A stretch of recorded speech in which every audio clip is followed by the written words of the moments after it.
ॐ नमः सिद्धेभ्यः। ॐ नमः सिद्धेभ्यः।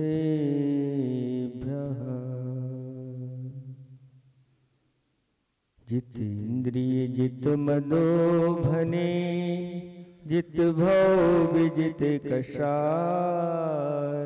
अजित नाथ जी को नित नमो हरजित दुरति पलाय। को पल पल पल को पले वन में ऋतुपति आए। पुलकित मम जीवन लता मन में जिन पद पाए।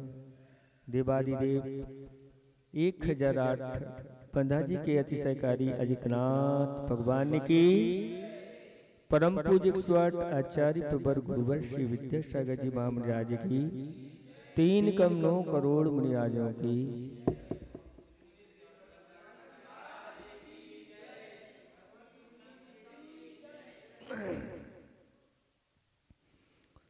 धर्म स्नेही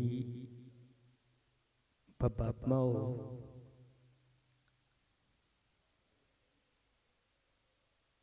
कविवर धनंजय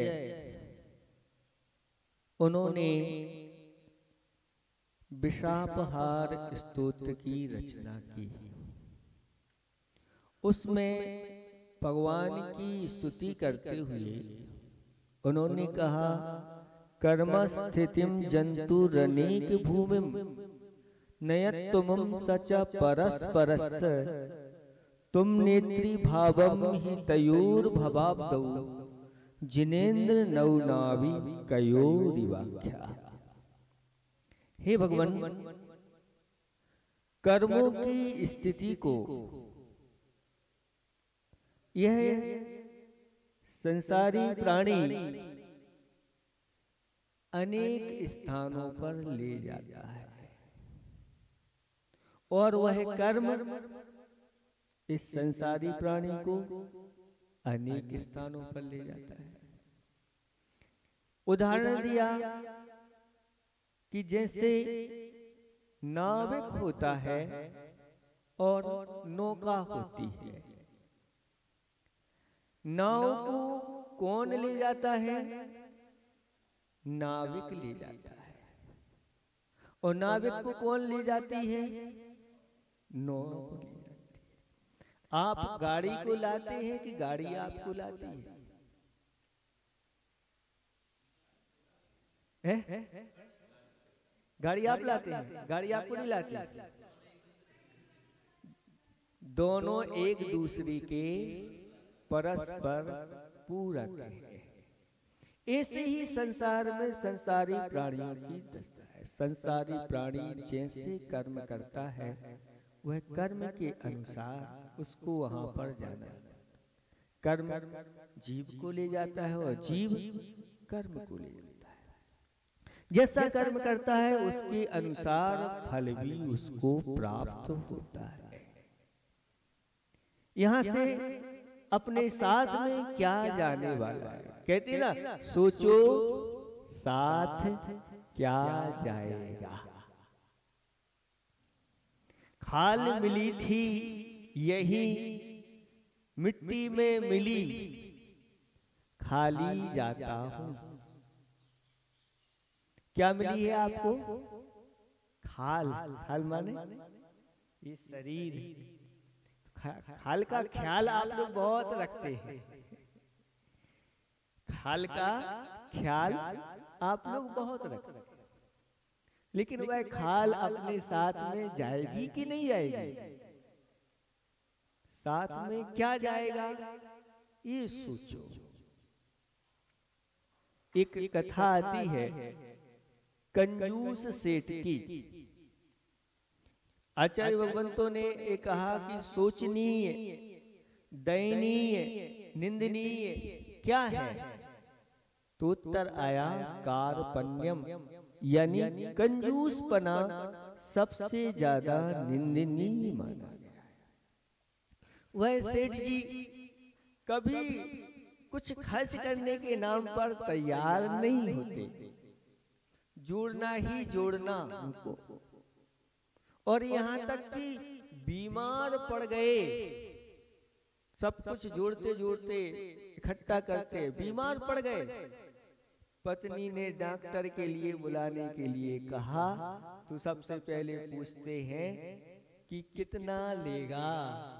1000 रुपये डॉक्टर मांग रहा है, तो वह कहता है 500 रुपये में तो मेरा क्रियाकर्म ही हो जाएगा। डॉक्टर को 1000 दे करके क्या करें। इस प्रकार बीमार पड़ा है, और बीमार भी कैसे पड़ा है, धन जमीन वैभव को लेकर के ही अनेक प्रकार के चिंतन होने के कारण से बीमार पड़ गया। डॉक्टर कहते हैं कि भैया इनको ठीक करना हमारे बस की बात नहीं है। पत्नी भी समझ रही है कि आखिर ये हमारे समझाने से तो समझ में इनको नहीं आ रहा।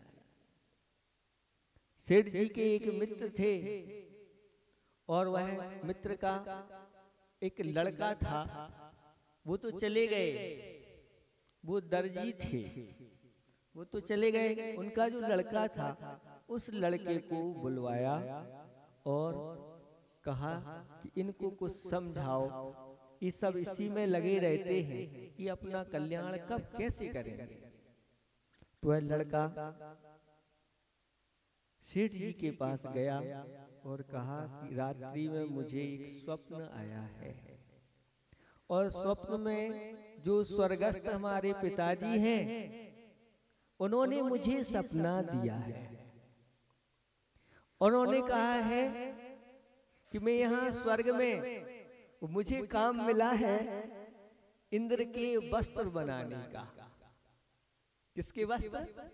इंद्र के वस्त्र। मैंने सारी सामग्री यहाँ पर जुटा ली है, मात्र एक सुई की जरूरत है।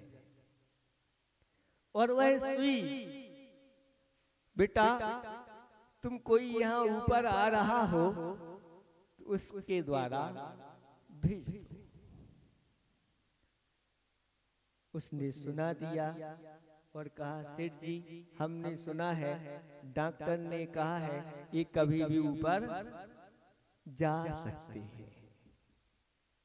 तो सेठ जी बोलते हैं हाँ तुमने ठीक सुना है, मैं कभी भी ऊपर जा सकता हूँ। तो तुम मेरा एक काम कर दो, ऊपर तो जाओगे, इसलिए ये सुई साथ में ले जाना, ये बड़ा हमारे ऊपर उपकार होगा। पिताजी की जो भावना है वो पूर्ण हो जाएगी। वह कहता है ठीक है, लाओ मैं ये सुई आपकी साथ में ले जाऊंगा। अब पड़ा हुआ है पलंग के ऊपर और सोचता है ये सुई मैं कैसे ले जाऊं। तो उसने सोचा इसको अपनी कमीज में लगा लेते हैं, जब मरूंगा तो साथ में ये चली जाएगी। फिर विचार करता है कपड़े तो लोग सब उतार लेते हैं, अब कैसे जाएगी।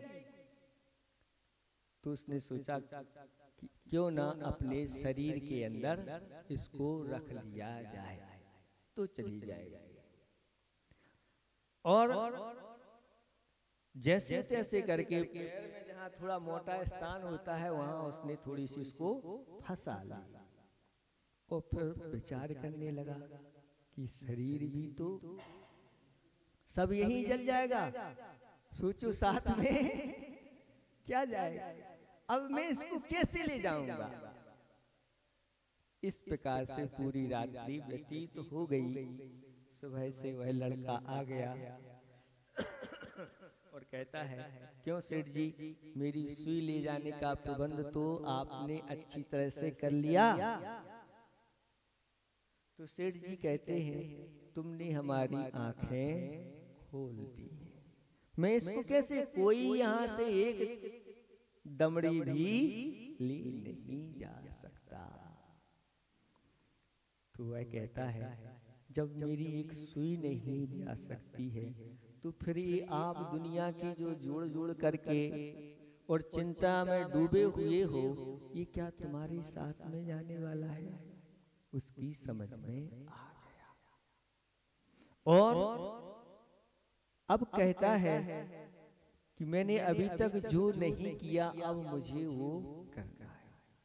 और उदारता, अभी तक जो कंजूसपना उनके अंदर बैठा हुआ था वह कंजूसपना उनका दूर हुआ और उदारता उनके अंदर आ गई। और जो रखा हुआ धन था परोपकारिता में उन्होंने लगा दिया। स्कूल बनवाए, पाठशालाएं खुलवाई, औषधालय खुलवाए, अनाथालय आदि आदि, जहां जिस धर्म के कार्य थे उन सब में अपने उसको लगा दिया।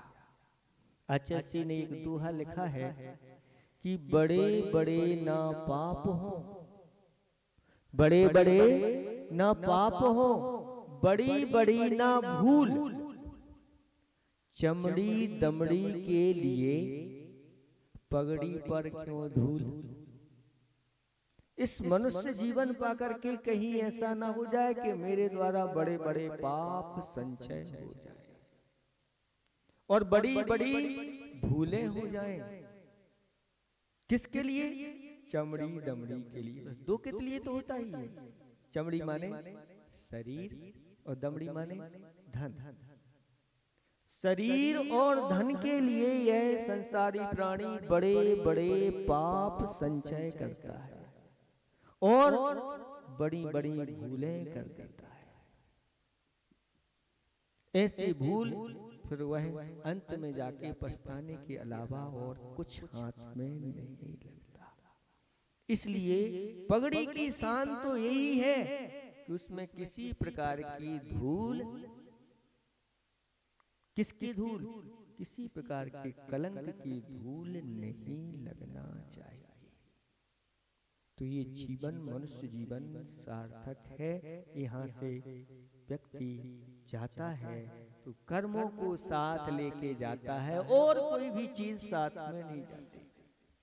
अच्छे पुण्य कर्म किए हैं तो सदगति ऊपर की ओर प्रयाण हो जाता है। और अगर मान लो पापों का संचय किया है, पाप कर्म का संचय किया है, तो वह निंद गतियों में त्रंच गति या नरक गति की ओर उसका जाना हो जाता। बस अब हमें कहाँ जाना है? ये मनुष्य जीवन एक चौराहे पर खड़ा है। चौराहे पर आप खड़े हुए हैं और चार रास्ते हैं, पूरब पश्चिम उत्तर दक्षिण। पूरब और उत्तर का रास्ता तो सदगति की ओर जाता है और पश्चिम और दक्षिण का दुर्गति की ओर जाता है। अब आपको अपने आपके लिए मन वचन काया ये तीनों मिले हुए हैं। इनके माध्यम से आप अपने जीवन में क्या संचय कर रहे हैं आप स्वयं ही लिखने वाले हैं और स्वयं ही उनके नंबर लेने वाले हैं। आपको अपनी इस जीवन रूपी किताब पर लिखना है। अब क्या लिखना है? आप सब समझदार हैं, इसलिए अपने जीवन को ऐसा बनाओ, अच्छे अच्छे कर्मों का संचय अपने जीवन में करते चले जाओ। खुद को बुलंद बनाओ इतना कि खुदा पूछे तेरी रजा क्या है। मतलब अपने आप को इतना पुण्यशाली, पावरफुल बना लो कि जहां भी जाओ वह पुण्य कर्म आपके सामने हाथ जोड़े खड़ा रहे। बोलो तुम्हारे लिए क्या चाहिए, क्या तुम्हारी इच्छा है, यानी पूर्ति जो है कर देता है। दुनिया में कहीं भी चले जाओ यही अपने साथ जाना है।